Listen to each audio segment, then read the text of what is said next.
wabarakatuh. Perkenalkan, nama saya Fedayanti, NIM 20202386020209, program studi Ekonomi Syariah dari kampus Institut Agama Islam Negeri Parepare. Pada kesempatan kali ini saya akan membuat video guna untuk memenuhi tugas ujian akhir semester pada mata kuliah Manajemen Keuangan Syariah.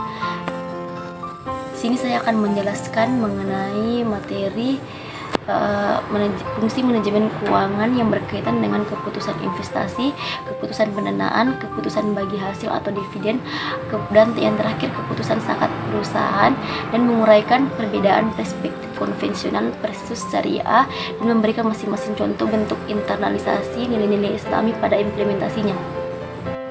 Baik, untuk materi yang pertama yang akan saya jelaskan mengenai perbedaan manajemen keuangan syariah dan manajemen keuangan konvensional. Manajemen keuangan syariah adalah pengaturan kegiatan perusahaan berdasarkan prinsip-prinsip syariah. Kegiatan dalam manajemen keuangan mencakup kegiatan perencanaan keuangan, analisis keuangan, dan pengendalian keuangan.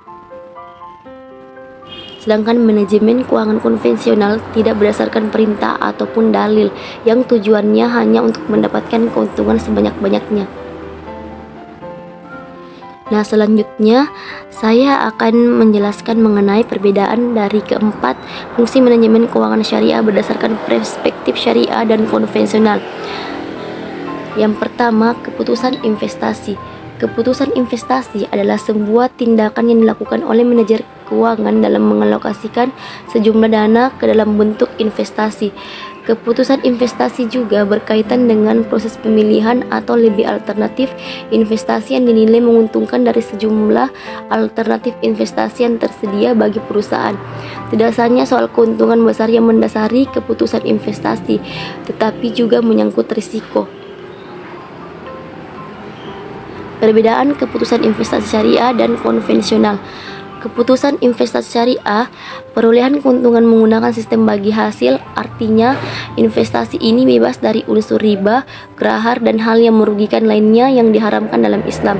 Akad yang digunakan meliputi akad kerjasama atau musyarakah, sewa menyewa atau ijarah, dan akad bagi hasil atau mudarabah. Pasar modal syariah menjual saham harus sesuai dengan syarat-syarat syariah yang sesuai.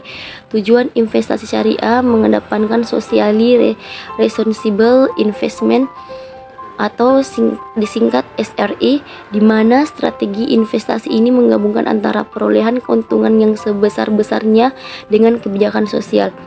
Investasi diawasi oleh Dewan Syariah DPS yang bertanggung jawab untuk memastikan pengelolaan dengan prinsip syariah. Keputusan investasi konvensional. Perolehan keuntungan menggunakan suku bunga.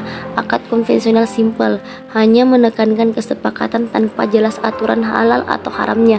Pasar modal konvensional bebas, emiten manapun bisa melakukan penjualan sahamnya di pasar modal sehingga memungkinkan terjadinya transaksi yang spekulatif dan manipulatif juga sangat terbuka. Contoh dari internalisasi nilai-nilai Islami pada implementasi fungsi keputusan investasi salah satunya adalah deposito syariah.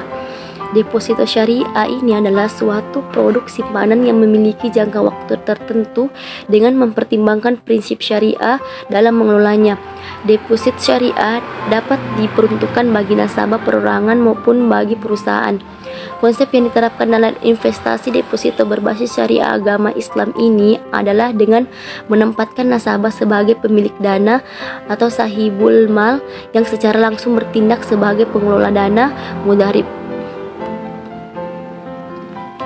Yang kedua, keputusan pendanaan.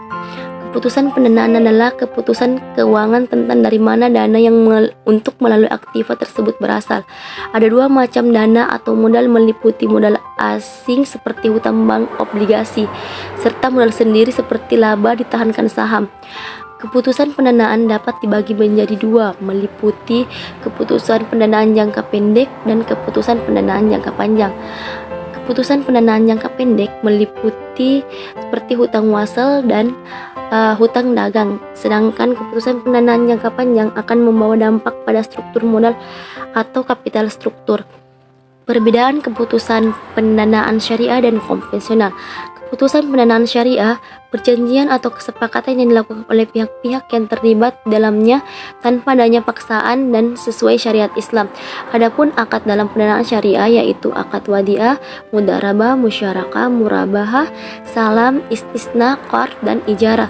Keputusan pendanaan konvensional menerapkan sistem bunga pada setiap produk kredit yang ditawarkan. Nasabah sepenuhnya menanggung risiko apabila tidak dapat mengembalikan pinjaman. Contoh dari internalisasi nilai-nilai Islami pada implementasi fungsi keputusan pendanaan adalah pembiayaan syariah, di mana pembiayaan syariah adalah aktivitas memberikan bantuan dana untuk para pelaku usaha atau UMKM dengan berlandaskan prinsip syariah. Dikarenakan prinsip syariah, maka dana yang diberikan tidak dalam bentuk pinjaman, karena bila dalam bentuk pinjaman maka tidak boleh ada tambahan di dalamnya. Yang ketiga, keputusan bagi hasil atau dividen. Bagi hasil atau dividen adalah keputusan tentang seberapa banyak laba saat ini akan dibayarkan sebagai dividen dan ditahan untuk diinvestasikan kembali dalam perusahaan.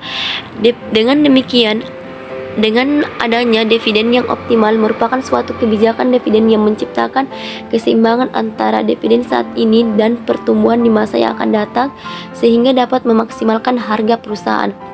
Perbedaan keputusan bagi hasil atau dividen. Keputusan bagi hasil atau dividen syariah, dividen dalam konsep Islam diperbolehkan karena dalam kategori syirkah yang dimana manusia akan mendapatkan apa yang ditanamnya. Untung atau tidak dapat dividen atau tidak memang merupakan konsekuensi yang dapat oleh para pihak yang melakukan syirkah. Syirkah ini masuk dalam syirkah musahamah, yaitu penyeretan modal usaha yang dihitung dengan jumlah saham yang diperdagangkan di pasar modal. Keputusan bagi hasil atau dividen konvensional. Untuk perusahaan saham konvensional bisa bergerak di bidang apa saja. Dengan kata lain, tidak terikat syariat Islam seperti halnya saham syariah. Selain itu, saham konvensional juga terkesan lebih bebas dalam hal utang berbasis bunga dan pendapatan tidak halal. Contoh dari internalisasi nilai-nilai Islami pada implementasinya, fungsi keputusan pendanaan adalah efek syariah berupa saham, di mana konsep saham merupakan kegiatan musyarakah atau syirkah, yaitu penyeretan modal dengan hak bagi hasil. Dengan demikian, saham tidak bertentangan dengan prinsip syariah, karena saham yang merupakan bukti penyertaan modal dari investor kepada perusahaan, yang kemudian investor akan mendapatkan bagi hasil berupa dividen.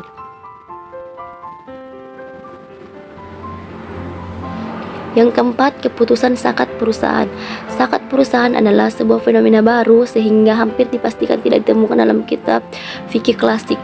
Ulama kontemporer melakukan dasar hukum zakat perusahaan melalui upah kias, yaitu zakat perusahaan kepada zakat perdagangan. Zakat perusahaan wajib dikeluarkan bagi umat muslim karena keberhasilan dari suatu perusahaan dapat dilihat dari besar zakat yang dikeluarkannya. Dalam negara sekuler, bentuk zakat ini adalah pajak yang merupakan metode pengumpulan dana untuk membiayai kebutuhan penyelenggaraan pemerintah daerah. Contoh dari internalisasi nilai-nilai Islami pada implementasi fungsi keputusan zakat perusahaan adalah kewajiban setiap perusahaan mengeluarkan zakat. Dapat kita lihat pada PT Haji Kala Toyota, keberhasilan dari perusahaannya dilihat dari zakat yang dikeluarkan setiap tahunnya. Beliau tidak melihat keuntungan tetapi melihat dari zakat perusahaan yang telah ia keluarkan. Sekian penjelasan materi dari keempat fungsi manajemen keuangan syariah berdasarkan perspektif syariah dan konvensional, dan contoh bentuk internalisasinya dan nilai Islami pada implementasinya. Sekian, wassalamualaikum warahmatullahi wabarakatuh.